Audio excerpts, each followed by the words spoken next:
All right, Stacy, we're live. Let's go. Go get your blessings. Yes, go get your blessings. Welcome, welcome, welcome, everybody. Thank you so much for coming to the official launch of Volume 4. Tamara, are you going to slow down? I don't think you're going to slow down, but we'll hear about that a little bit later. But thank you, everybody, for coming out. This is Blessed Not Broken, the power of letting go. I am so excited to be here. I am the operator and I'll be your moderator for the panel tonight. And I get to talk to these fabulous women that have come together behind this visionary author and put together this book, because we know, especially as Black women, that there are a lot of secrets out there, things that people aren't talking about, the things that we wish we had heard some of this information before, that it had been shared with us and we didn't get it. And so now we're sharing those stories. We're educating people about our own experiences so that they don't have to go through them, or that they aren't alone in their experiences, or that they have somebody that they can connect with to walk through it. So today, this is Volume 4, visionary author Tamara Mitchell Davis, Blessed Not Broken, the Power of Letting Go. Tamara, why 4 volumes? Like, 1 wasn't enough, 2 wasn't enough, 3 wasn't enough. We on Volume 4, girl. And they're close, right? You didn't wait 5 years in between these books, these volumes. You have it going, you have kept it going, because there are more women that are raising their hands, right, with stories behind that. Tell us a little bit, one, about why you got started with this series itself, and of course, who are you? Sure. So first and foremost, I want to thank the ladies for being a part of Blessed Not Broken Volume 4. Thank you, Stacy, for being here with us. Thank our guests for being in attendance. This is like the virtual panel stage. So they're in the audience. So thank you for being here with us. And the reason Blessed Not Broken was birth, right, with all of these different series. And no, we're not stopping. As often or frequent I get the downloads, that's what you can expect, another Blessed Not Broken. And so for me, it was creating a series like Chicken Soup for the Soul, different themes, different ideas, but just connecting women together to share their stories. So we're not holding the negative or the like just the bad taste that it leaves sometimes when you go through things, ups and downs, challenges, obstacles, as it being negative or broken or walking around broken. And it's like, no, we experience what we experience, but we're blessed and not broken. And so it is a movement, it's a sisterhood. And so tonight is yesterday was the official, but whenever I say it like multiple times, and that means it's real, like it's real. So tonight is official. So the ladies are part of the Blessed Not Broken family. And again, this is Volume 4, and no, I don't plan on stopping unless God takes me in a different direction.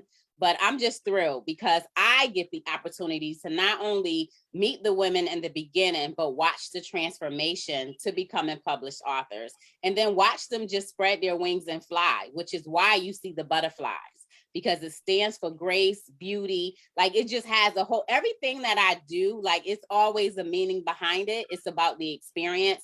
And even us sitting here today, all of us collectively, we don't know what each other has gone through, but their strength in numbers and their strength in our voice and in our stories, and we're blessed and not broken. So that's kind of like the foundation of it. And no, we're not stopping now.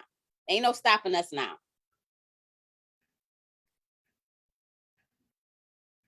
You're muted, Stacy. And we're thankful for that. All right, so you put together this volume with a slightly smaller group. and the stories were just as impactful. You know, I had the opportunity to be part of the launch for volume 3. And so, and then this one, there's a foreword by Tangi McDougall, LPC. And, you know, normally when I read books, I skip forwards. I'll just be honest about it. This one, I couldn't skip. I could not skip the forward. And then I was engrossed in the story. I almost felt like I was done with something when I finished the forward with that. So we're going to take this over. We're going to take this over to the forward, and we're going to talk to Tangi. And one, what experience do you bring to the table? You know, and how did you feel about writing this forward, especially after being part of it as a co-author in volume 1? Like, this is a progression in itself, as Tamara is talking about, to watch the transformation that have happened. This is one in itself. So Tangi, if you can tell us a little bit about you and your expertise, and how did it feel to be a co-author in volume 1 and to come back and do the foreword in volume 4? Wow. Well, thank you for having me first and foremost, and congratulations to all the co-authors. You guys did an amazing, amazing job. You should be proud of yourself. You should be enjoying this time because this is a life-changing thing. So I want you to embrace it and take it in, take a deep breath and take it in, because you're authors now. You are Amazon #1 best-selling authors. So congratulations to you. To Tamara, I don't even know where to begin. I can't thank you enough for entrusting me in volume 4. So I am TNG. I am a licensed professional counselor and CEO of 2 mental health facilities. I also coach and consult with other clinicians that are inspiring to go out in business on their own. So I'm helping them, establish, start, grow, and expand their companies. With that being said, Blessed Not Broken for me comes from experience, comes from life experiences, and just me being that professional helper, to want to pour into those. I know that I'm a strong woman, and people tend to forget that strong women need support too. We need the biggest hugs, actually. And so being able, the topic right now, where I'm at right now in my life, was just on time. It was just on time.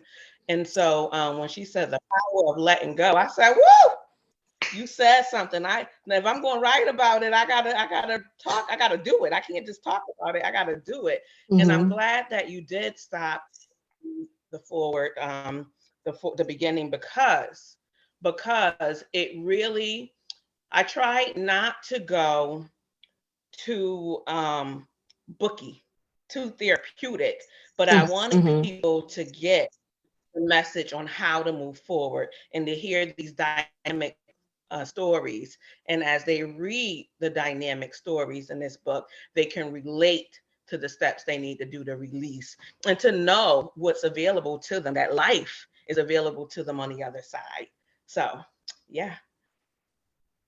All right. And in your foreword, you talk several times a beginning kind of definition and another definition that goes along with the letting go of things that no longer serve you. Can you speak to that? Because you start out with one kind of definition and then you give us a little bit more. So speak to that. Yes. So letting go things that no longer serve you, those things, we have to look at it as nouns, right? People, places, and things, not just one standard, that relationship. It could be that job. It could be that car. It could be that house. It could be that environment. Some things are just not good for the health. So I wanted people to understand that it could be anything that's just not right in your soul, that's holding you bondage. So I wanted to give a broader definition, and I wanted to bring some symbolic history into it, especially for us African American women and our ancestors and what they had to go through, and just the understanding that in the past, letting go was forget about it and sweeping it under the rug. But today is facing it, and walking through it and being powerful enough to say, nope, change happens now. So I don't have to pass on these generational curses, that I can be healed so that my children and everyone that I encounter can be healed.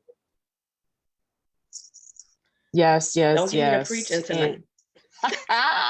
Look, it is what it is. It absolutely is. Women are natural born nurturers and protectors. And I think that you've been bringing that out in here, and you speak to that. And I'm going to ask people to definitely, as I said, read the foreword. She has some questions that she asks you to ask yourself at the beginning of the book. She sets you up talking about that the book will empower, encourage, and entice you to create your exit plan to release all the energy that is not in alignment with who you are becoming. And then she gives you some questions. So make sure you read the foreword, because it sets you up to receive throughout this book. And then there are points of reflection after each one of these women's delivery of their chapters. And so Tangi, I know that you felt great about this, volume 1 to volume 4 and the foreword. What words would you leave to somebody that's saying, oh my gosh, like she was a co-author and then she did a foreword. So how do I position myself to be empowered like that and selected? It definitely comes with mindset, having and wanting to be driven. You gotta want it, but also, thinking about your purpose and how could you communicate that across the board and not being afraid. And if you are afraid, do it afraid. Do it afraid. And so that would be my word. Yes. All right. And thank you so much. And again, thank you for joining us. Thank you for your participation, volume 1 to volume 4, and setting us up for success and bringing it to the table with your experience. Tamara, I want to go back to you you're welcome. Real quick to talk about just briefly the selection process and why you said this woman needs to write the foreword. Yes, so I met Tangi. It's a long story short. I met her through our husbands. They're good friends. We didn't know each other.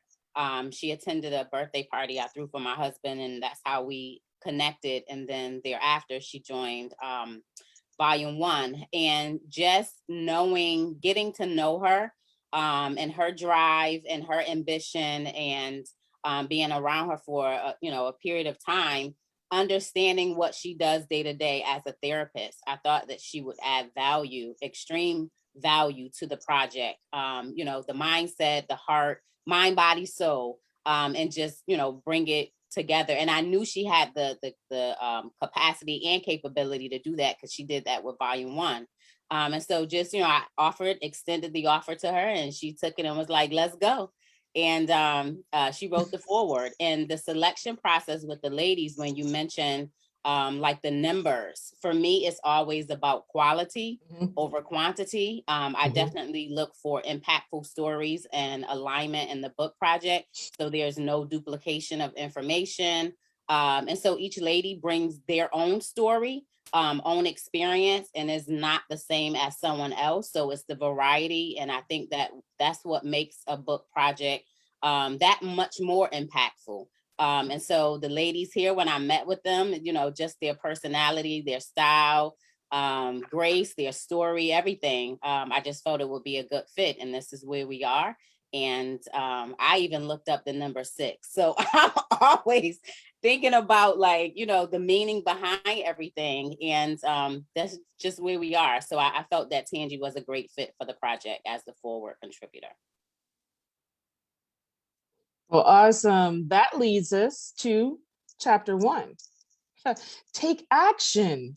And that's exactly what you did. And, you know, for those people that are around for the first one, I like to read the little brief, whether it's a quote that they chose or a passage that they chose. And so for Tamara, it is, and we know that all things work together for good to them that love God, to them who are the called according to his purpose.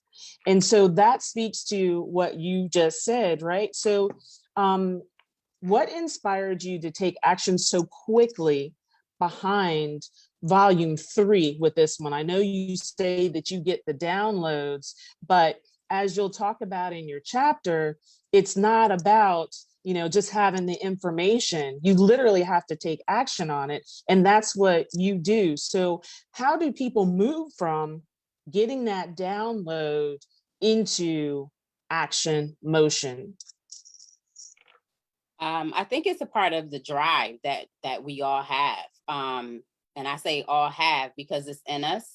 Some may be greater than others, but it's the mindset, it's the drive, it's the ambition. And with my first book, being Goal Getter, I think that's just the makeup of who I am. And so I just go, and it was no, there was no reason to wait. Once the call was out there, and you know, the ladies joined me for an information session, it was time to move. And it's like, why hesitate? And so that's where the take action comes from, because a lot of times we can spin our wheels and just, you know, contemplate, should I do this? Should I not? How do I? And have all of these questions, and we don't move.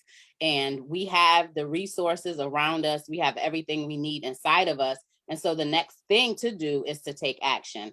And so for me, just personally, that's how I've been living lately. Like, I want this, I want that, I want to see this, do this. I have to take action, because I can get all the information in the world, have, you know, all of these downloads, but what good would it do if I'm not taking action and implementing what I'm getting?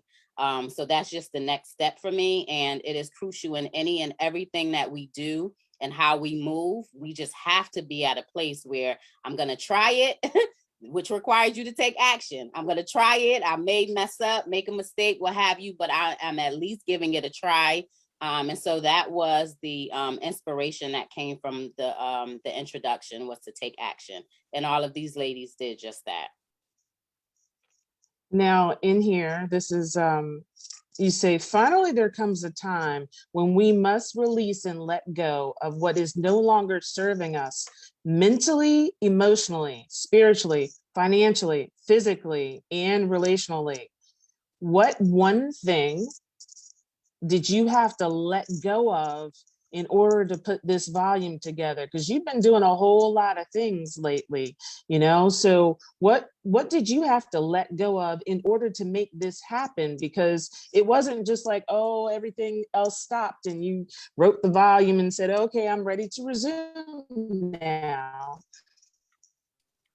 One thing I had to let go was overthinking. That's something that I would do and it's in the chapter, like I would plan the plan and plan that plan. So for me, I was overthinking a lot. And so I had to, if I'm going to speak it or speak to it, then I have to, like Tangi said, live it. And so I had to, you know, put overthinking on the back burner. Yes, I think. Yes, I plan. That's just a part of my nature. But I just had to get to a place where I was moving and not just thinking. I had to move. I had to take action.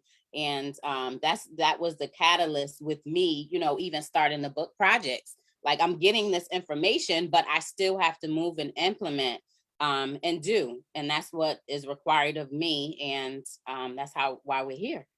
I didn't overthink it. I'm like, who's better to be the moderator for this? Stacy. Like, let's go. Thank you, dear. Thank you. Thank you.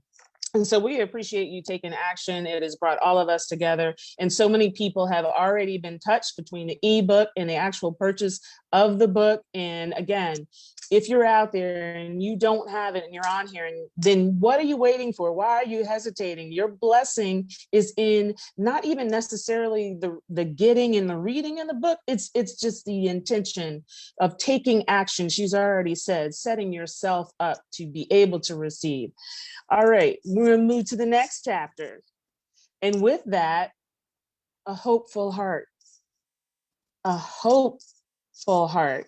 Like I said, what the heck is a hopeful heart? Like, so again, Patricia McClellan Harris.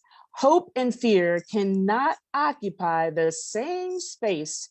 Invite one to stay. Maya Angelou. So Patricia, a hopeful heart. Now there's a lot of broken, tired stuff in this chapter. Y'all make sure. Yeah. So Patricia, you spoke about that, and one of the first things that caught me was the reference to Blessed Assurance. That song is, generations of Black women have sung that song, and then others have attempted to put that together. That was like the essence of, when I got to the end of the chapter, what it felt like. So why did you choose to interject that, and why did you choose to be part of this project? Okay, well, first of all, I chose to be part of the project because Tamara is awesome. Her energy was just, it's contagious. And I've held on to the story for a long time. I've been writing for a long time, but like I said, her energy was so contagious that she just kept reminding me to let the story out. And I think the main reason is that I didn't want anyone to have to go through that the way I did. I was reluctant to seek help. I was reluctant to talk to someone. I was raised in a manner where you just deal with what you have to deal with and move on. And as Black women, we carry a lot with us, and it goes on generation to generation. The song, I will go back to the song Blessed Assurance. My mom sang that song as I was growing up. And it still stays with me. It's just so powerful if you really listen to the lyrics. And it's a song you grow up in church sometimes listening to. But as I grew older, wiser, I started really listening to the words and just meditating on it. And it's very therapeutic. I would have to agree with that. As I said, that was a touching point for me. When I read these books, then I get to reflect on some of my stories and moments and pain points for myself. It is definitely therapeutic. You talked, and of course, we're not going into stories here because we want them to get the book, right? But you have a moment where you were regretting a look that you had given a couple of days before, and then an incident happens, and you talk about, you give us 4 things that when you were searching for the right words that came to mind. There's always a reason and a purpose. God does not make mistakes. God's trying to teach you a lesson, and he knows best. Now, have you always held on to those feelings, those thoughts? Did they naturally arise out of you? Or are those things that you had to go and seek out in order for them to come to fruition for you? Well, actually, I thought of those words. It was something that people always say when they're trying to comfort you. And I wanted to bring about the point that grief is just so different for everyone. And I've learned so much just from going through and from helping other people with grief. And I would not like for anyone to say, oh, I know how you feel. I know what you're going through. God knows best, because everyone is not at the same level as far as a spirituality. We all have different ideas and ways of worshiping. So I just wanted to bring up the point that it's important to treat every grief different, and that everyone has their own way of going through. It's not universal, it's not one set way. And that is true. That's true. Now you were challenged against that because you went through some things, right? And there was a passing, and someone asked you if you were mad at God. Yes. Yes, yes. Yes. Mm-hmm. Mm-hmm. That Tell us was about that. I'm sorry. That was definitely a turning point because the only thing at that point I had left was my faith. And in that moment, to ask that question, I mean, I was in the bed, I'm looking outside, I'm glaring at the stars, the sky, and it was just something about looking up that was healing. And that was what I was holding on to, that hope that God's out there. He still got me. And I don't know, when she asked that question, it's just something just clicked. It's like, how can I be mad at God? And God is bringing me through. God is still with me. But I think it made me realize that that was true. It helped me to realize how much God was with me. And I started thinking about, I'm mourning and I'm grieving this loss, but it was God that allowed me to meet this person. It was God that allowed us to have the relationship.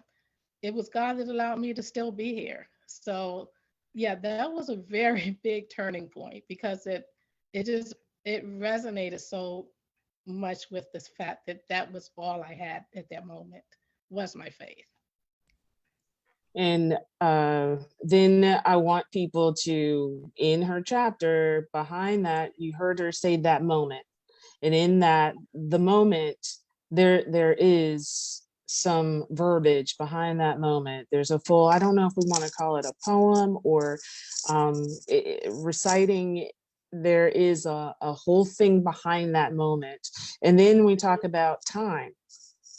You've spoken to that, and that everybody's timing is not the same in the grieving process. And so we must meet people where they are.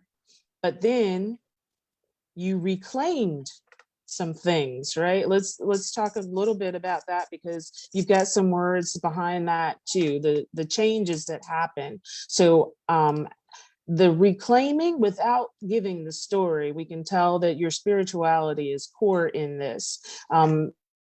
So what would you say for someone out there that right now they're going, okay, I hear your story and I hear what you're saying, but me reclaiming is different. So where would you tell them to start when it comes to reclaiming for themselves? I would just say, for me, it was writing. It was going back to something that was familiar.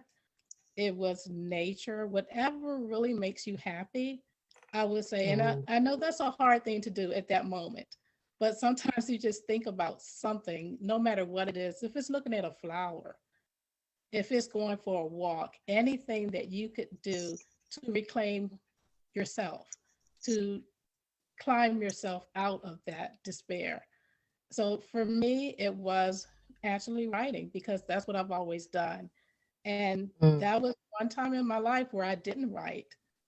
I just couldn't write. The words weren't there. I just didn't have a desire to write.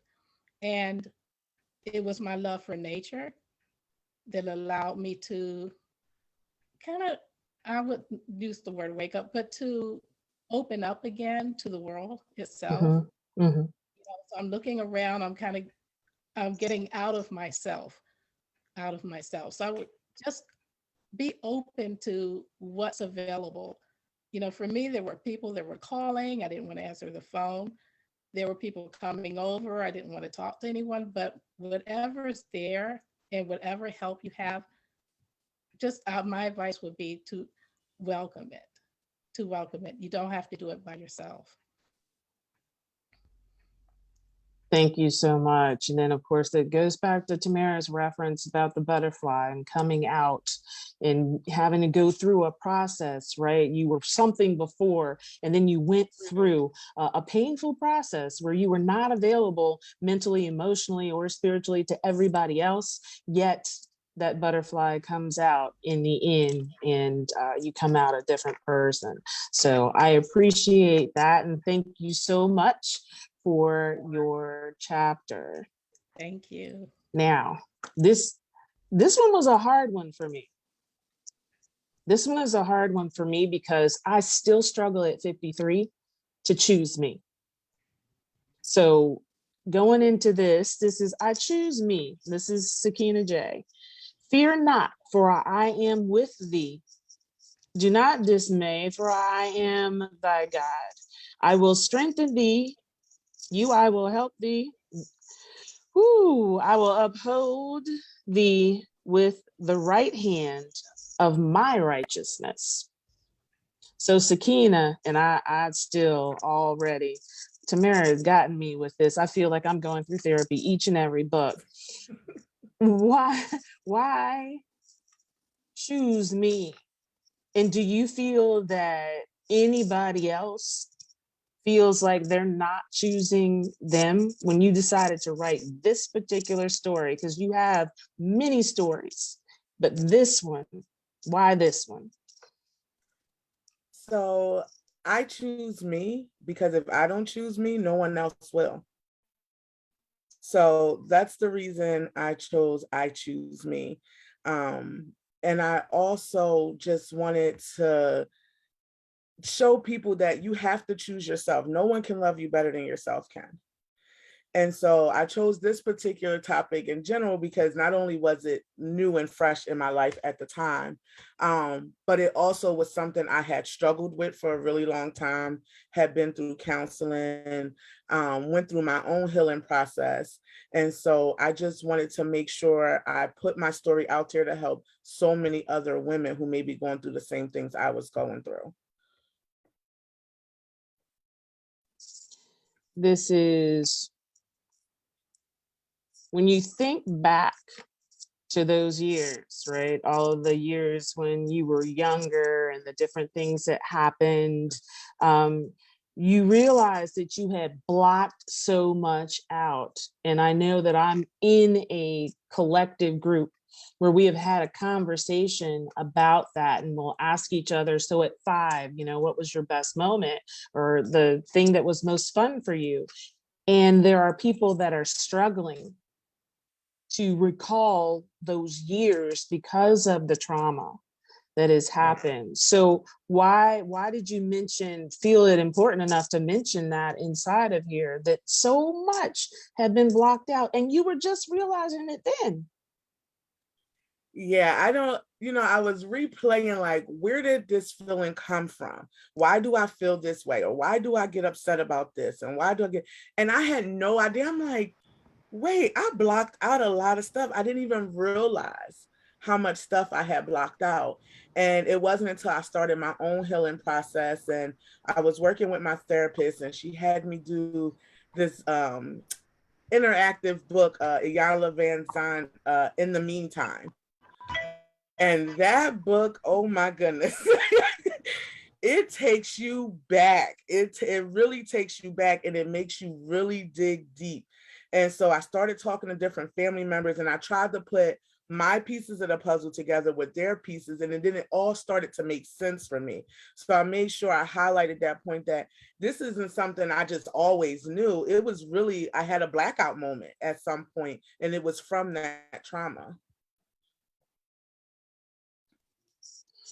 Now I'm going to mention a topic that's in here, and they got to come hear the story. How many times, women, if you're out there, how many times have you used the phrase friends with benefits? So I'm just going to say, y'all, it's in the chapter. You have to read the chapter to hear the story. This stuff be juicy. It'd be juicy up in here. So she talks about that, but there's so many things that go with that. There was actually, to me, there was on one side, there was still being a child, but there was a maturity level in there in some of your thought process and how you can separate things out that they got to read it. I'm just going to say they got to read it. I'm going to leave it at that. Is it a good story, Sakina? Are they going to want to read it? Oh, they're going to want to read it. Because then that leads to getting older, right? Right. And having other experiences. So you go home, we're going to give them a touch of this story. Okay. You go home for Thanksgiving break and you're hanging out in the club. And so now there's a different mindset when you're meeting, males. And so you were intrigued by somebody and you had to find out what that person was all about. Now, what was the difference in the two? Now you're older. Was it the experience, or where were you in that maturity level or that thought process when you for this experience? Because this was somebody a little older. Now we've been through this. I'm telling y'all, you have just got to these experiences that are in here. I'm going, oh yeah, I remember. Oh, let me stop. Yeah. So tell us about that. So it was more so about me and the place I was in life at that time. I just got really tired of dealing with people my own age. I felt like they brought a lot of drama, a lot of chaos. So I went a little bit older and it just pretty much showed me that people are going to be people regardless of generation, regardless of age. It really wasn't much of a difference, but in my mind, I thought, okay, if I got with someone older, that maybe it would be a better lifestyle. And a lot of times I know a lot of women's like, I'm not going to deal with that young guy. I need me an older man. Oh no, they got trauma and issues too. So it just, at that point, I was just like, okay, I wanted something different for my life and my daughter's life. And I thought I was getting that, but it didn't end up being the case. So they'll have to hear about it. then you go on, right? So it wasn't the case, and you got to the point where you felt lost, hopeless, and depressed, and you even thought God was tired of hearing from you. Talk to us about that, because again, when we are going through things as women and we don't have others to talk to about, or we feel like others are going to talk down on us about the experiences we're having, even though they probably have been through something similar, they just don't want to admit it. But we're going to God, or we know we're supposed to, and you're like, daggone, am I bringing another issue to the table? Does he want to hear this? Or I'm on the purgatory list where I can't submit anything right now. So tell us about that feeling. So growing up in church, you kind of hear people say, pray until something happens, right? So I'm praying and I'm praying and I'm praying, and it's still the same. So I'm like, okay, is God just tired of me? Like, what is happening? He's not changing this thing around. This is who I'm supposed to be going to. Why is nothing changing? And then I had to realize, well, crazy, it's because you didn't change either. You have to change the narrative. So that's when I realized I had to take back my own power and stop putting my power in other people's hands. And when I started to pray and work too. So it was me praying and doing something at the same time. We can't just pray and think God's going to just do all these miraculous things. I mean, he does do them, but you have to put some work in it too. Okay, come through. So that was a good point for the turning point. And then for the women, now everybody knows we started out with Tangi, who is a professional in this area, but you decided that you were going to see a therapist. And that's, again, this is another taboo area, right? So this book is really about opening up doors and opening up options for people to fix things and not to leave them the same. There's no reason why you still have to feel broken when you can get blessed, and the options are in all of these volumes of the book. So why did you say yes to therapy when typically, everybody's like, nah, what you mean you're gonna go see somebody outside the family to talk to about your issues? Well, for me, I'm usually everybody else's therapist. Everybody comes to me with their issues. I talk to everybody, comes to me every time they have a problem. So then I found myself like, okay, well, who am I going to talk to? My mama tired of hearing this. My friends is tired of hearing this. I need a neutral person that can help me with some stuff that doesn't know anything about me, or anything about the situation, that can actually help me as far as what I could be doing right, what I might be doing wrong. So she just served as a very neutral person. She came from a really good place and she helped me a ton. A ton. And, you know, growing up, it's like, oh, you don't need to talk to no therapist. You need to go to God, take that problem to God. You don't need to be talking to no therapist, you know, but that is not true at all because she helped me a lot. And I think that you've helped somebody or somebody's a lot too right now. So thank you so much, Sakina, you. for your contribution. And y'all go listen to that story. Go listen to the stories. Woo! Let me tell you. All right. So this volume is about letting go, right? About letting go. How many times do we let it go at the altar? And then before we leave out church, we already went back and got it. I know I've been guilty, right? So the next chapter is releasing self-hate and embracing self-love. And this is Natalie Knighton Barksdale. Continue to take the hand of the despised and diseased and walk proudly with them in the high street. Some might see you and be encouraged to do likewise. Maya Angelou. She didn't stop there though. If you are struggling today, remember this: you have survived everything you've gone through up to this point. The best day of your life is still yet to come, and there are still people you haven't met and things you haven't experienced. You can do this. Author unknown. So releasing self-hate and embracing self-love. In order to release the self-hate, as they say in Alcohol Anonymous, you have to claim it, right? You have to claim that you're even doing it. You have to understand that you're doing it. So for your chapter, Natalie, I'm going to ask, how did you even come to the realization that you had self-hate going on?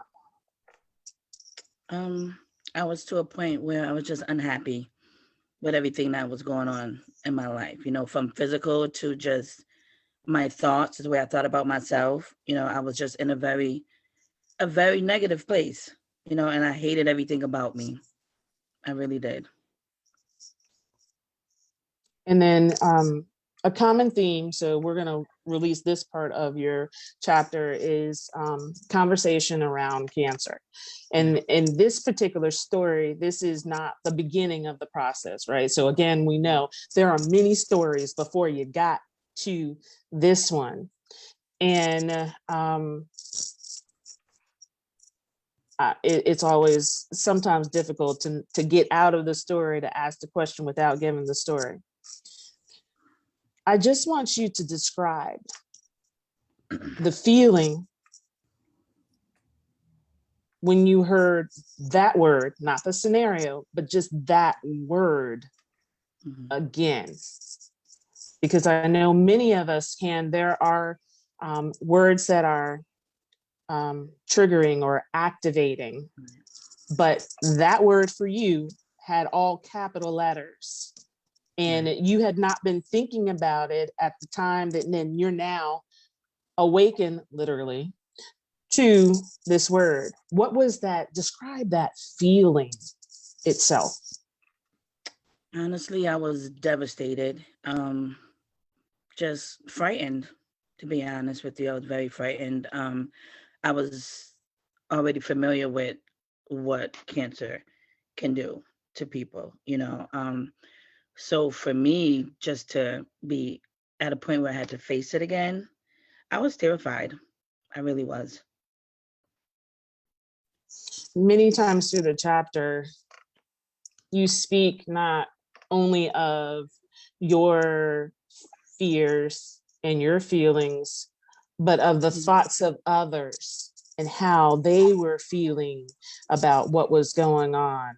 So your sons, you had a great concern, you know, about, is this going to change my relationship? Is this? So in those times that you thought about them, did that give you, when you got the relief from their responses, because they did respond, they did respond. When you got their responses, did that give you relief?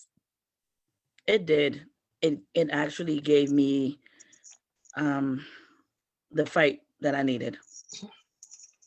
It gave me what I needed to hear. It did. They were so young, at a tender age, and it was important to me to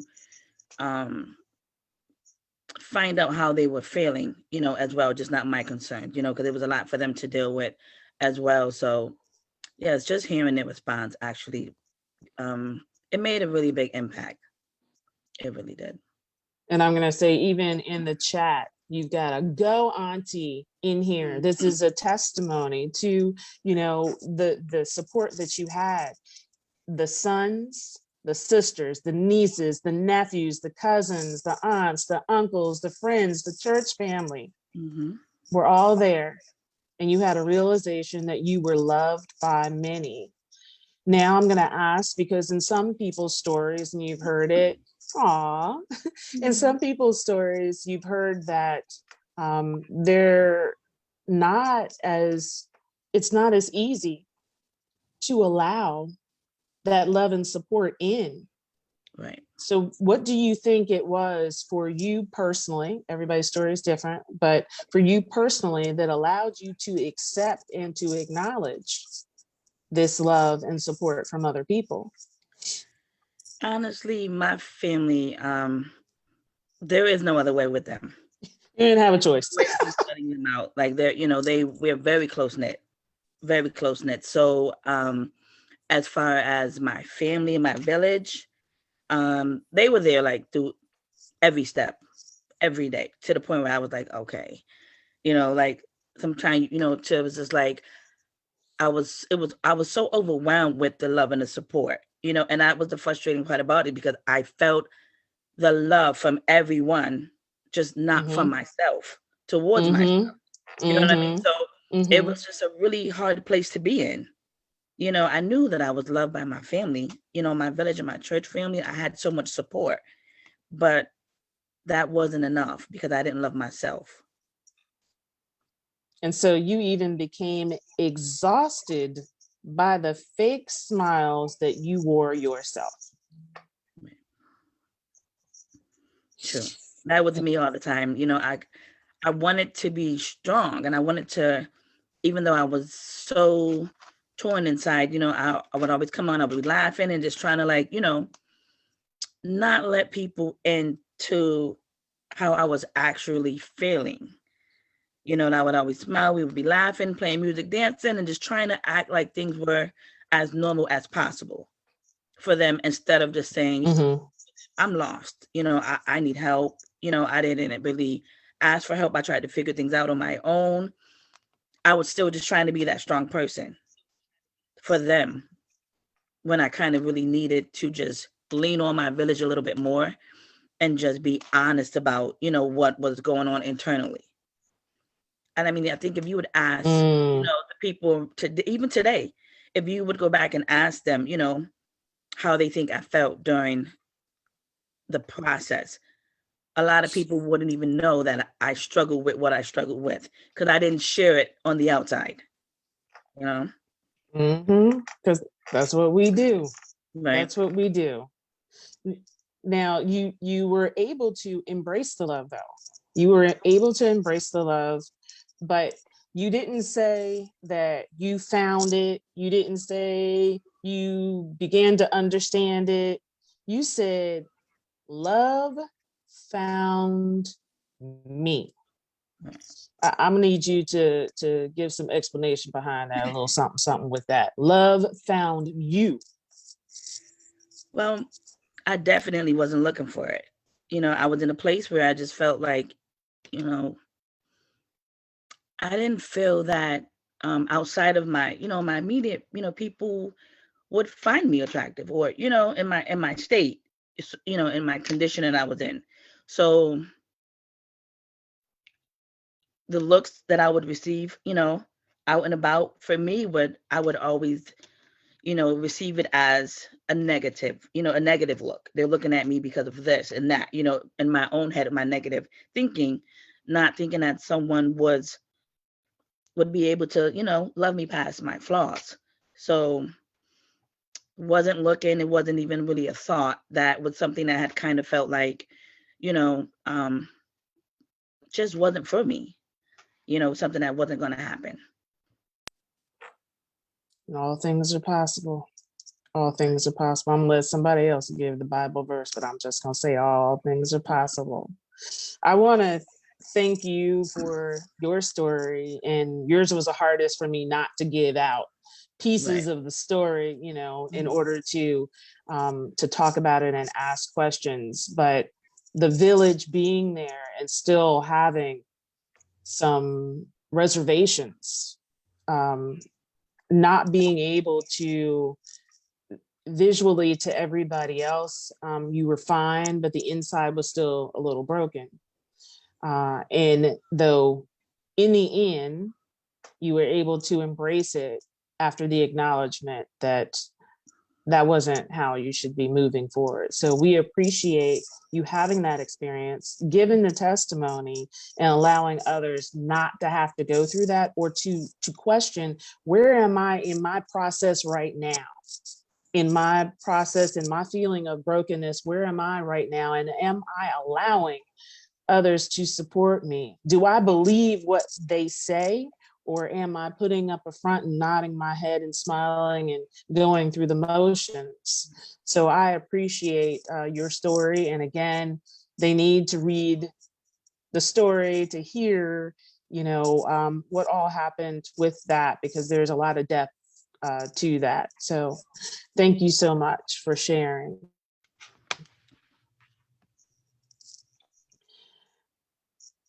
Um, mm-mm. Forgiving is a hard thing to do.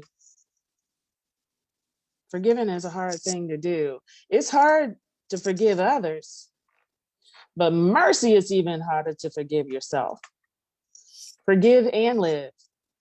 Tasha Bird. Love is patient and kind. Love does not envy or boast. It is not arrogant or rude. It does not insist on its own way. It is not irritable or resentful. It does not rejoice at wrongdoing, but rejoices with the truth. And love never ends.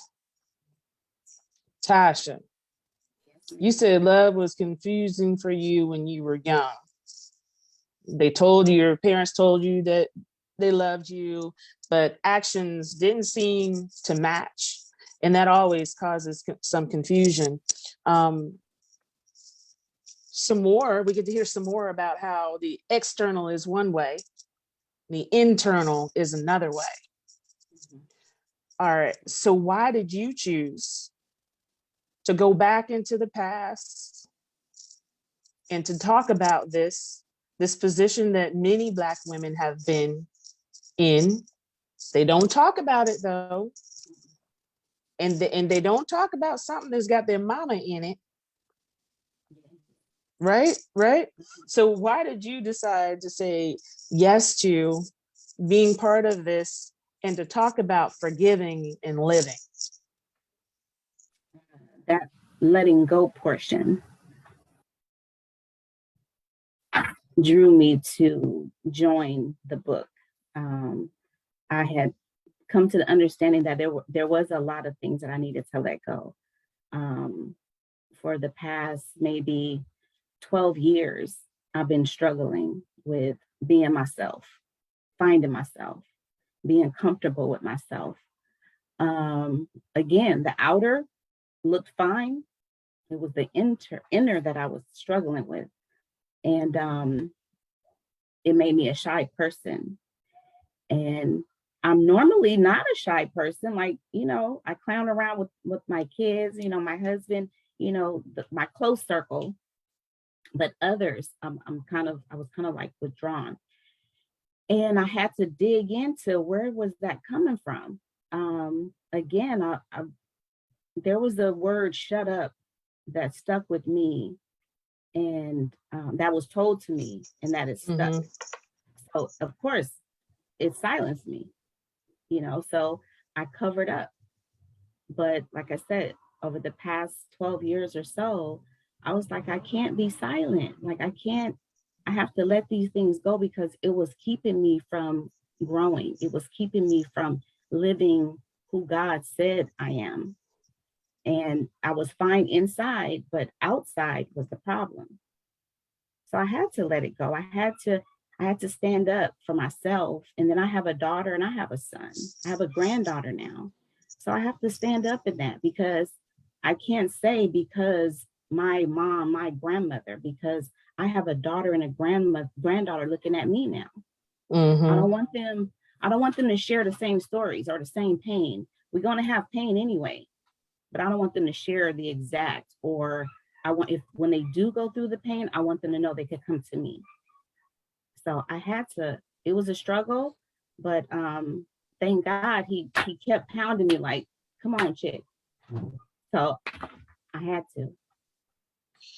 We're not going to speak to exactly what happened in here. They're going to need to read the story, but I would ask you, for somebody right now that's saying there's some things that happen, and I'm 26, 32, 47, and I still have not confronted my mother, asked my mother, told my mother, what would you say to that woman?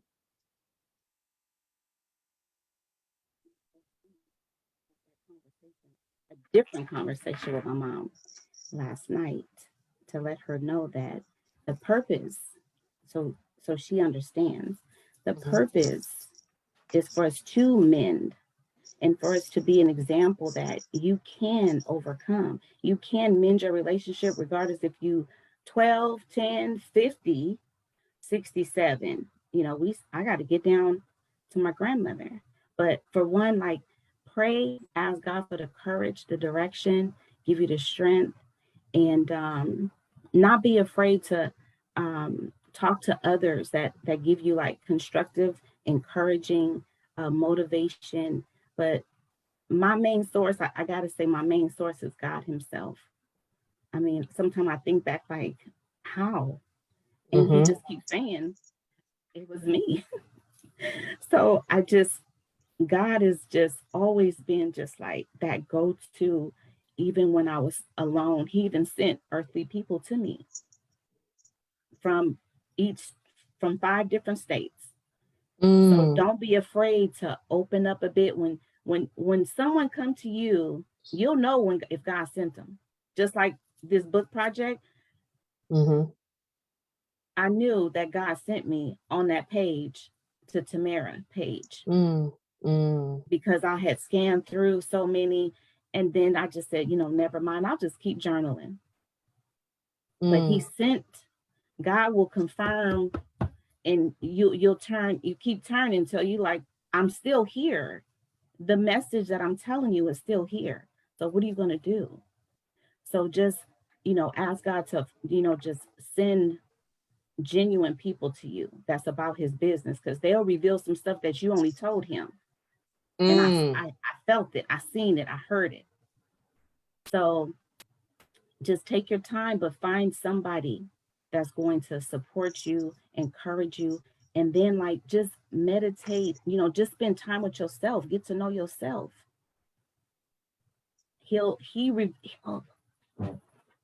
This is not like it is a ministry. It is. But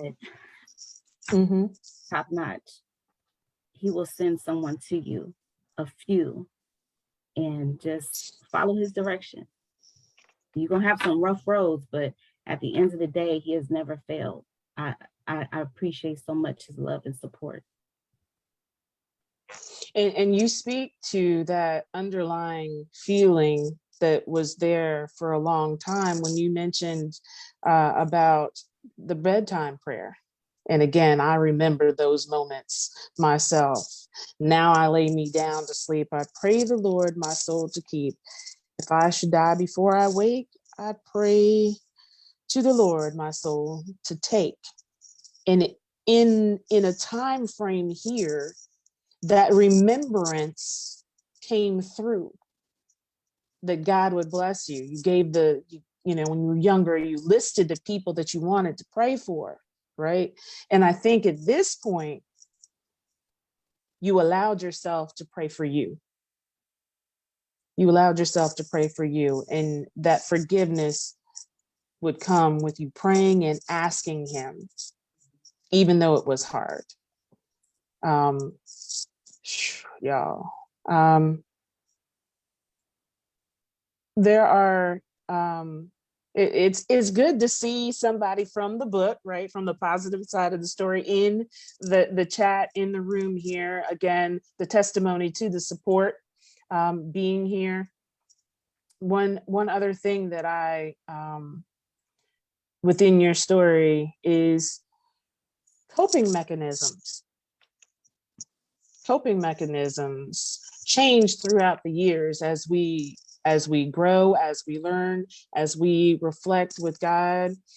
You had changed after you met this man that is loving you up in the chat.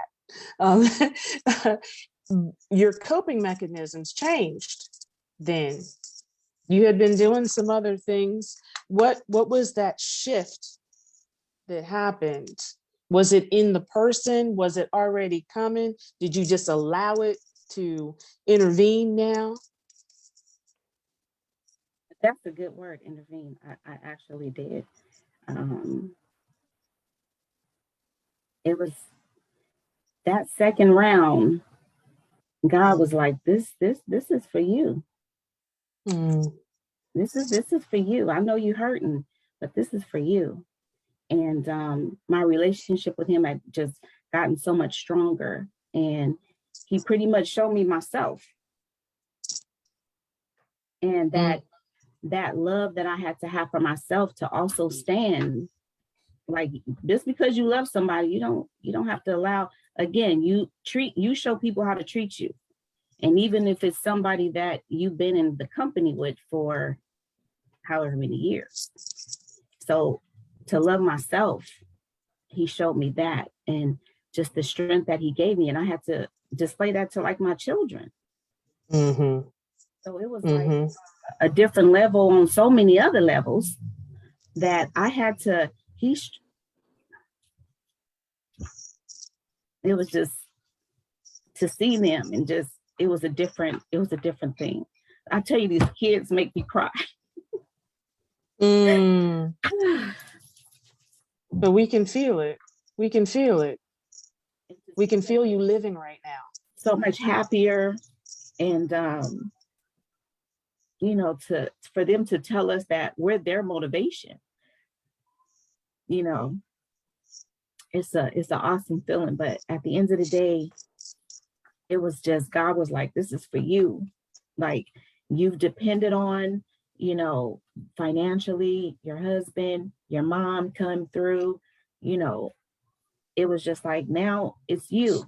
And I promise you, it was like a couple of weeks, and my job came through, everything. It was like, when I thought it was about to really go down, he was like, here you go. He picked me up. So it was just like, it kept showing himself. So he was like, you come on. And then that's the time where I reached out to a group of ladies. Well, they came to me. This was like some business that he did, because I never reached out to a prayer line, but I did. And it was a connection that you would have never thought of, a connection where this guy was in another state. Guess what? A person that I met on a prayer line was in the same state, same city, same store, everything. And that's what I mean by God's like divine intervention. Like, he put stuff in your path and you'd be like, what the world? So it was like, this is for you. I promise you. I had some nights of crying, but I sure had a lot of nights of praising. I believe in praising him in the midst of your storm, because he's watching. And it's like, I just always think like, your father he's not going to fail you. Like, well, I don't like to complain. So it's just like, I just kept pushing. I kept pushing. And look where it leads. Well, thank you. Thank you. Yes. Thank you for forgiving and living, girl. Yeah, Thank you for forgiving and living. it's a much better. Yes, yes. I forgive myself. That he also Mhm. showed me how to forgive myself. And that's just awesome. Yes, yes. So thank you. And thank you for sharing. Ah. And let's still talk about self. We get lost again, especially Black women, because of the multitasking, because of the titles, because of the positions, because of having to be strong, because of everybody else and everything else. We lose ourselves. This is the journey back to self. Danielle Turner. Caring for myself is not self-indulgence. It is self-preservation, and that is an act of political warfare. This story, again, being around for more years than a lot, and thinking about the times I've had to come back to self more than once, because the journeys and the things that happen take you away, shift you, cause you to be lost. So Danielle, how'd you get lost? How'd you get lost? Let's just talk about that. How'd you get lost? Because people do ask. Because some people will act like they had it together and they've had it together all the time. And we know they have veered off the path, whether it was spiritual, whether it was emotional, whether it was job, whether it was money, whether it was men, whatever it was, they've gone off the exit that they weren't supposed to take and then had to get back on and recalculate that GPS. So how did you get lost? I am very much a person who does what they're supposed to do. And so even though no one told me these are things that you should be doing in your life, these are things that I saw other people in my family doing. And so therefore I assumed those are the things that I also needed to do. So like you're supposed to go to school, you're supposed to go to college, you're supposed to have a car and go on vacation and have a job, and you're supposed to have certain status, I guess is the only word I can think of without giving it away. And so because those things, the majority of those things I have and I was doing, there still was one thing that I didn't have, I guess, that I thought I was supposed to have. And so for that reason, I kind of veered off and got lost. Now you mentioned about therapists in here too. That, and I'm going to say in the journey of therapy, for those that say, I've heard bad stories or I've heard that people are going through and they're not getting any healing or that they're complaining, I'm going to say it's just like a doctor. Anything else that you would get a second opinion for, anytime else that you would make a change, that you would vet them, that you would find out if they are in alignment with, you still need to do all the same processes. You don't just call the insurance, ask them for the director to go online and book and think it's going to be all right. You went through some therapists, right? Tell us a little bit about that journey, because I want people to understand that there is a process. There can be a process. How many cars do you go through over a lifetime? So just share with us a little bit about, therapy. So for me, also being a therapist, I was looking for something in particular, but I wasn't really sure what it was. And so I did go through quite a few therapists in my journey, but they did not look like me. They didn't reassure me. They didn't hold space for me the way that I needed the space to be held. And at one point, I did go through a program where I got the skills that I needed. However, there was still something missing. And so I decided I have to find someone that that resonates with me. And that's going to hold space for me, and that's going to tell me like it is, because that's what I needed. And so I was able to find that in someone who like looked like me, who talked like me, who, you know, held that space for me, allowed me to cry when I needed to, but also was firm with me when she needed to be. And just really, it was a game changer for me, being able to find a woman of color, because prior to that, there was one other woman of color therapist that I worked with, but we did not connect whatsoever. And I'm going to take a little different approach with yours because, as you said, now you are a therapist. And dare I venture to say that you being a therapist had some to do with the inavailability, the non-accessibility of somebody like you in the industry. So talk a little bit about that journey, because again, as Tamara brings up in the whole take action part, you could have easily said and complained that they aren't out there. It took me 52 therapists to be able to get to the one that helped me, yada, yada, and go off and do something else, and could have left it at that. But you chose to take action and to go back and serve people that were in the gap still, in the position that you were. So can you speak a little bit about that transition? Well, for me, I got to a point where I knew I needed help again.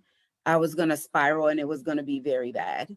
And so I had to purposely and be intentional about finding the right therapist. And so I did my research. I asked other therapist friends, and I was able to find someone that really worked for me. And so with that, well, even prior to meeting her, I had made a decision that I needed to be a therapist for other people who look like me, because we need that in the community. And it was just not there. And so I had made a decision as a therapist that I was going to be intentional about who I would work with as a therapist going forward, to make sure that I was helping other women of color and men of color too, but specifically women, to hold space for them that they could relate to and be reassured with. And so for me, I needed to find that as well. And we thank you for choosing us. As the chapter said, I choose me. We thank you for choosing us, because the need is there. The need is there. And this year is definitely going to show that more than anything. Next year is going to be the year where some decisions are going to be made. And some women that are now getting assistance, getting help, reading books like this, sharing their stories, those are going to be the women that are going to need to lead and guide the others that don't have that. So we thank you for choosing us. I'm going to round this out with a question to all of the women, because I believe that you all are first-time authors with Tamara with this. So how does it feel to be the first-time author? I know some are, you've written, you've been journaling, you were blogging before, all of that, but first-time author. I'm going to start with Sakina. Wow. So, it's a smile for me. for me, I feel like it just lit a fire under me, honestly. Like now I just want to write. So that's just how I'm feeling. I just feel like, oh, at first I was like, I can't do this. Like I have so much going on in life. I got these kids, I got this man, I got this job. But then to see the finishing product and to see that, like, oh, I actually did this. Like, this is amazing. Like, I tell you, I shocked myself so much at the fact that I actually did this. It's still amazing to me. So it actually your lit a one fire piece, under me. So now I'm just writing. so your one piece of advice to those people listening that have not taken action yet, what is that? Just do it, and do it in fear. because I was scared out my Mhm. mind. Like, just do it and do it in fear. It's gonna be worth it. Trust me. It's definitely gonna be worth it. Perfect. Thank you so much. You're welcome. Natalie, I'm going to go to you next. So how does it feel to have written this chapter, and what is your advice to those people out there that are saying, well, I'd like to, or I don't have a story? It feels amazing. I'll be honest. I'm still processing all of it. It's been a really great journey, and it's been actually really therapeutic for me too, to just share it and to relive it as I'm writing it. And just advice. My advice is just to let it out. You know, we all have stories. We all have been through things that other people may be in similar situations, and they need to hear that they're not alone. They need to know that every dark situation doesn't have to end in a dark place. You know that and to just like Shakina said, I was terrified. I trusted Tamara though. I trusted that she would bring out in me what I needed to get out. You know, so I had been journaling for so long, and I'm like, I need to let it out. And like she said, I actually started writing again. I've been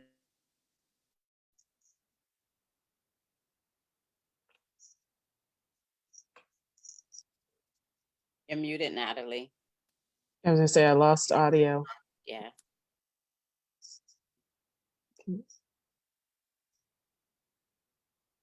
Yes, she wasn't. So bandwidth, go ahead and try unmuting, because you're now officially muted. Okay. Yep, we got you now. okay. Did it freeze?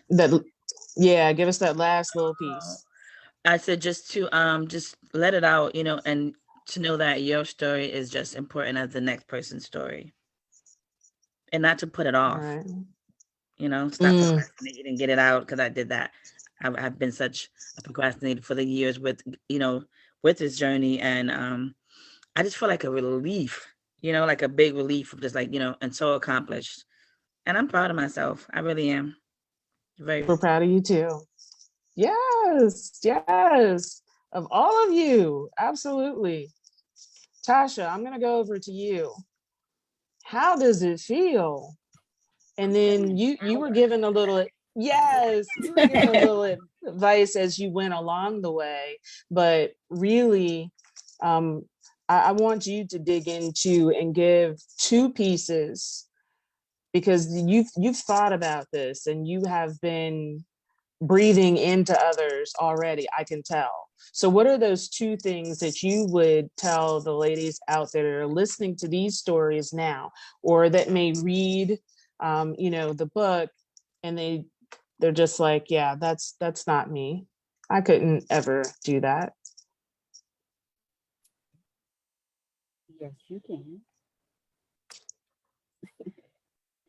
Mm-hmm. And I always have this thought, it's never too late. When God blesses you to see another day, that's your day to move forward. Try, trust, believe, embrace. Don't be fearful. Move out of fear. You're still moving. And I always tell, God did not give us the spirit of fear, but of power and of love and of a sound mind. Let's go. Why do I believe you? So much power. I feel like, I promise you, I feel like 3 people that I heard a message from about the woman down deep inside of you. I was like, if I hear this message one more time, I was telling my friend Latoya, I said, if I hear that message one more time, I know God is telling me this. And I heard it 3 times, 3 different people. So that woman deep down inside of you, just get her. She's there. Embrace her. I mean, I promise you, I feel like I'm like really living. And it's the best place. It's the best feeling to not feel like you like this. This is like the best feeling. You know? Thank you so much. Yes, yes, yes, yes. I know, and I believe you. I believe you for sure. Danielle, what saith ye? How does it feel to put that out there? You've moved from evaluating therapists. You can write a whole nother book about that process too. Evaluating process the therapist to being a therapist and writing this chapter.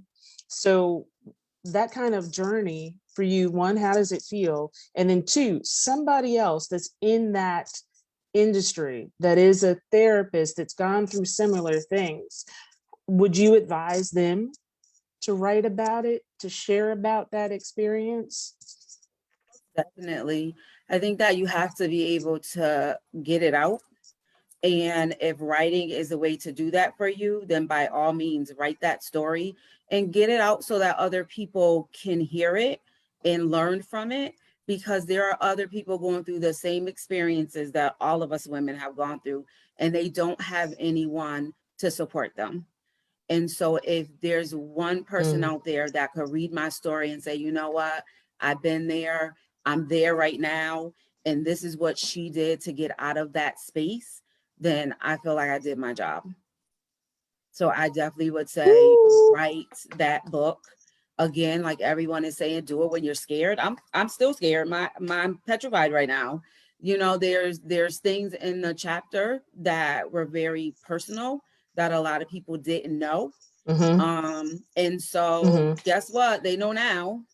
And I'm okay with that because it's my story and I needed to tell it to help someone else. So, and I'm here to tell the story, which is gonna make me cry. Oh, yes, But you I'm are. here to actually So tell the story, and that is the most important part for me. I'm yes, you sorry. are. And it's okay. It's okay. We're here with you. We appreciate you for sharing the story, for taking the position. I mean, this is really huge for you. What I want to ask you, just because you are the therapist now too, is um, there are some self-care factors that go with this, right? There's some things that you need to do and to do regularly, because sometimes people think I'm gonna tell a story, I write about it, and now it's done. That's where I Gotta can keep leave it and working. I can go. You have Give to give keep us a working, couple of and points. you have to keep working, and you have to be consistent. And you have to have a plan.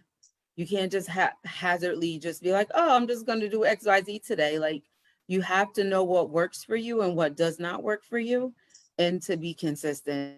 And that is the thing. Self-care is my vibe. That's what I do. That's what my business is based on. And so you have to be able to take care of yourself, because as women, we have all these different roles that we play.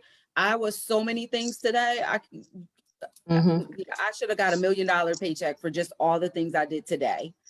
So in the midst of doing all these things and having all these roles, we have to, as men too, but especially as women, we have to take care of ourselves, because then we can't take care of anyone else.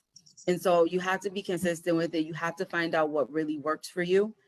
And you have to, have a arsenal of things in your toolkit that you can use at any given moment, anywhere that you are, because there's always, or not always, but there may be things that might trigger you. And so you got to be able to pull something out of your hat when you need it. Thank you so much for sharing that, letting everybody know this is not a one-stop shop. You have not reached the end of the line. You have not reached your final destination. You are on a journey, and it is still continuing on. Thank you so much, Danielle. Patricia, I wanted to get back to the heart of it all, right? Back to the heart of it all here. And I think that the self-care part goes into it. For you, how did it feel to write out this part of your story, right? This piece of your story, because you can do volumes and volumes as well. And then what would you advise people as far as writing with so many emotions attached to it?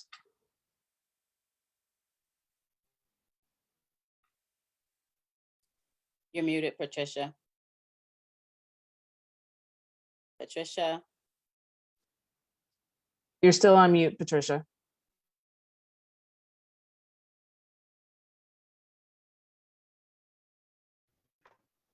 Okay. Yes, I wrote and I stopped and I wrote and I stopped. It took me back to a place where now looking back while I was writing, I couldn't believe I went through all of that, to be honest. And I think that's why it was so important because I know that if I had, like one of the sisters said, opened up to the help that was available, it would have been a much smoother journey. So it was a learning experience, not just the emotional part, but I learned so much about myself through this process and through the writing and the self-care. I remember I did go, I don't know if I put that in the story, but I did see a therapist. I remember at that time she asked me, she gave me a sentence. She said, I'm happy when. And she asked me to name something. I could only do that maybe 2 times. I couldn't think of anything else. And at that moment, I actually stopped going to therapy because I didn't want to deal with that. So I wasn't ready to handle that. Now that I look back, that was probably the best thing for me. So it's really important to just seek the help that you need and to be open. It's really hard to be open when you're going through, but I think that's my message, to be open. And once you learn from your experience, look back and grab somebody else. That was my purpose of writing. It was therapeutic for me, but it's also sharing. It was like have your hand on a doorknob and then you finally open that door and there's a whole new world out there. So now I can navigate differently. I know how to say, okay, thank you, instead of, okay, I'm learning how to take that mask off. And I think someone mentioned walking around with a smile on your face. There are so many people I saw every day that had no idea what I was going through. You know, how you doing? Oh, I'm fine. You're just used to saying it. So yeah, it was a learning process. And I'm just so thankful to have gone through it. I'm thankful for the women tonight. Hearing your stories was just, I'm just overwhelmed right now. I'm ready to start that next book. It was a very great learning experience. Well, thank you for sharing with us and for leaving us with, there is hope. There is hope. Tangi, senior, vetted, expert. Volume 1, you had this opportunity to write. Now you've done a foreword. And so, and of course, again, the practice is your industry as well. What are your words? We've heard about the writing, so we know there's an opportunity for people to write. But what do ye say about writing from the two positions, and to somebody that's out there with a bunch of things in their head that's never put it on paper? Because a lot of these women at least did journal before, you know, they've written things down. What's your advice to them?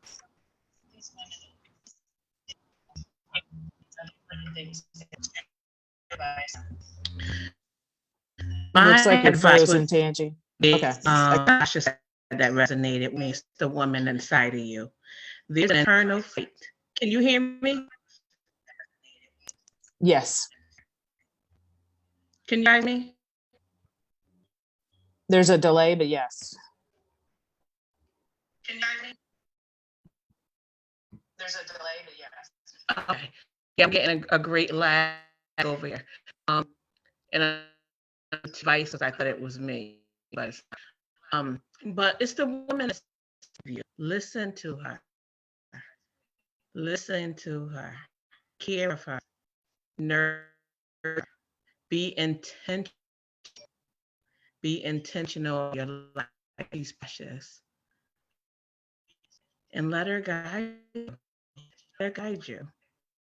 Be intentional about your freedom and wherever that brings you. If that brings you to a pit, get it out. But I do believe that there is needed emotion that needs to happen, whether that's a therapist and speaking with someone, or writing your story, or asking it in a different way. But do need is healthy to have an emotional release. We need to have a coping mechanism. Thank you, Tangi. Thank you so much. And that brings us to back to Tamara. So Tamara, there are women out here saying now, I wish I had known about this volume. I wish I knew about the series. I wish I knew about Tamara. I wish I knew she published and I didn't get an opportunity and I missed it. And everybody said she was great. She was such a great guide, that there is a spiritual connection, that everybody had a purpose in this and that they felt comfortable. So Tamara, is there an opportunity for people still? Is it possible for them to be able to work with you and some other women in the future? Absolutely. So currently I am working on 2 book projects. One is for married couples. My husband is going to write a chapter along with myself, and we're looking to have women, well, husband and wives, join us in that project. And then we're also doing the next Blessed Not Broken Volume 5. And so that's what's to come. The family is growing. The movement is going and the family is growing. So that's what's on the horizon, and as far as writing. And I just have to say, Stacy, like I've been sitting here, I realized it looking at myself on the screen here, and I've been rocking the whole time. I've been rocking the whole time. I swear, I'm like, I just feel full and overwhelmed with joy, really taken back, because sometimes I don't just sit and watch and listen because I move. And just hearing all of the stories, I read them so, time over time over time over so many times, going back and forth with them with the edits. And shout out to our editor, Heather Asayambi, and our graphic designer, Anisha Lejean Garrett. But I read the chapters over and over, and it's like sitting here listening to them talk about the chapters. It just hit different because it was words on paper. But now I'm hearing the audible. I'm hearing them talking about the release and the freedom and how they feel and how they've evolved. And it just goes back to Blessed Not Broken. And I've been full listening, sitting in silence, rocking side to side. I sent Tangi a message like, I'm trying to hold back these tears, because it's like, it's the 4th volume, and all these women, they have a place in my heart, and it's a reason why we connected. And I don't take for granted how our paths. Amen. Amen. The visionary gets blessed too, baby. The visionary gets blessed too. I don't take for granted how our paths cross, how we connected, where we connected, the messages, the inbox messages. I don't take any of that for granted. And I'm just grateful. I'm thankful. Also blessed that I was able to help them. They were able to help me, and we helped each other. And to be here now to say, it's official. It's official. It's a wrap. Like, you guys did it. The fears that you had, the concerns that you had, the questions you had, just you feeling overwhelmed with emotions, like you did it, and allowed this to be a testament that you can do anything you put your mind to. You may hit some bumps, as we all do, as I do myself, but just keep going. Just keep going. And so I don't think it's a coincidence that what has happened, what's here is here. Who's here? Who's here? Stacy, Tangi, Tasha, Danielle, Patricia, Sakina, Nat, like all of us. It's not, I don't think it's a coincidence. And the beauty, I say this all the time, like with books, like books will outlive us. So when we're no longer here, we're still connected because we shared a story, something in common. And we're on this project together. And then also Sakina's on volume 4. Her mom was on volume 3. So it was something about the experience for her mom in volume 3 to even say, daughter, talk to Tamara, you know, and I just don't take that lightly. So I'm appreciative. I wish all of you the best. I wish you go forth. I wish that, like, don't let, when someone said, I forget who said it, like, I just feel like free, release. Like I feel freedom. Tasha, I think, had her hands closed and she went like this, right? And so use your story, leverage your story. Your story goes with you everywhere you go. Use your story. Oh gosh. Use That's your right. story. Leverage the relationships that you have here with each other. Leverage it. Don't let backbiting, gossiping, emotions, envy, jealousy, don't let any of that. You ladies connected, you found something in common, get to know each other, build with each other, support each other, and allow that, the butterfly, the caterpillar, the butterfly, the grace, the beauty, just let it go and explore, right? Of course, be mindful. Don't just, chase everything that's happening. Be mindful. Pray about it. Be mindful. But just let this be a testament of what's possible. And so, again, I am just so grateful. I'm honored. I'm thankful. And I do wish you all like so much more, so much more. My uncle used to tell me it gets greater later. My Uncle Nate. Oh, gosh. And it will. Yes. It will. So on the financial side, we call it compound interest is going to happen with this scenario right here with all the volumes. There's compound interest that happens with it. And Tamara, to you, I want to say thank you because I know you are very guarded about your space and the people that you work with, and to have the opportunity to be able to speak and to ask the questions of the panel and to allow you to sit back and relax just a little bit. That is my brand. That is my brand. So I appreciate the opportunity to do that because that gives me joy for me to see you on the screen rocking, through it. And I mean, honestly, but we would be remiss if we left off of here for the people in the room, in the webinar and in the audience, not to speak about your conference too, because that is another shifter. So for the people that are saying that the story isn't my thing necessarily, I don't know yet. So how do I find out whether this is for me? What kind of exercises, or how can I get in front of you, workshop something? You've got another thing that'll be coming up that takes people through that process, and people make some decisions because big decisions are made at big events. So tell us about that. Yeah, so in addition to the 2 upcoming book collaboration projects, the one for couples and then the other one will just be the Blessed Not Broken Volume 5, we are having our Pen to Profit conference, and the theme of the conference this year is Empower Her.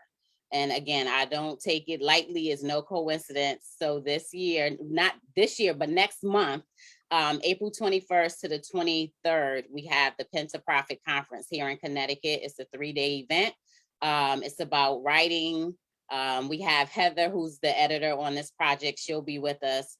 And it's taking you from pen to profit. So I have amazing speakers coming in to share out about business credit, mindset, writing, editing, branding. It's a variety of topics, but the concept is all surrounded around, involves the book and the business side of it. So it is the Pen to Profit Conference. It's Empower Her. And so you can get information at www.pentoprofit.live, www.pentoprofit.live. And then Tasha was here last year, Tangi, of course. And so they know we learn, we have fun, and we also have a shading ding, which is our all Black affair, the Saturday evening, which is dinner, dancing, and dessert. So just a great time to get together and connect. You know, sometimes you need to get away from the same day-to-day and the distractions so that you can really focus and create your plan. But it's not just about the plan, creating the plan. It's taking action so that you can implement what you've learned. And so this is a 3-day conference, Pen to Profit. So when you think about it, it's like, oh, well, what is Pen to Profit? It's taking you from the writing, the idea, through to the book being published, and then thereafter what comes next. So if you have a published book, then definitely you want to be at the conference. And if you're considering, you should definitely be at the conference. Well, I'm going to say that's it for me. We let the visionary say her final words. I'm going to say I give gratitude for the co-authors that allowed me to hold space and ask them the questions. For those people in the audience, know that the questions were not given to them. They had no idea what they were going to be asked as we went along. So I appreciate and know that all their responses were integral and authentic and genuine. So thank you for allowing me to hold that space. Thank you, Tamara. And so Tamara, go ahead and close us out. It is official now. Official. I should have had some music in the queue or something. So yes, this is the official virtual chat for Blessed Not Broken. Uh-oh, Tangi, you got me? Oh, it's a lag there. I gotta play some music though, and co-authors stay on once we're done here. But where I'm going with this. Thank you all for being here. Those who checked in live with us on Zoom, those who were on Facebook with us, thank you for following. Thank you for connecting with us. Thank you for staying the long haul or just popping in, tuning into the ladies and hearing their stories. Be sure to congratulate them, share some, kind words, some sentiments, and let them know how their story has impacted you and what you've heard. And definitely connect with them, follow them on social media, etc. I know they're going to do amazing things. And so that's what I wanted to share. And again, just be on the lookout because the train is moving. The train is moving. Yeah, I should have had some music. But yeah, that's it. And again, Stacey, I appreciate you so much because you really take the time to understand the stories and then, have that dialogue with them so that those who are tuning in can understand and get a little snip, not the whole thing, just get a little taste, which is good. So if you're tuning in and listening and any of the stories resonated with you, definitely connect with the co-authors directly and get an autographed copy from them. Get an autographed copy from them directly. Follow them, connect with them, get an autographed copy from them, and definitely put some words in the comment. Just congratulate them. Writing your story, sharing your story, and opening up a piece of you sometimes can be difficult. And the fact that they did that is a testament that it can happen. So if anyone is out there feeling challenged, not sure what to do, how to do it, when to do it, then guess what? It's possible because you see it here. So hit me up. And that's all I got. Thank you, Stacey. Thank you, ladies.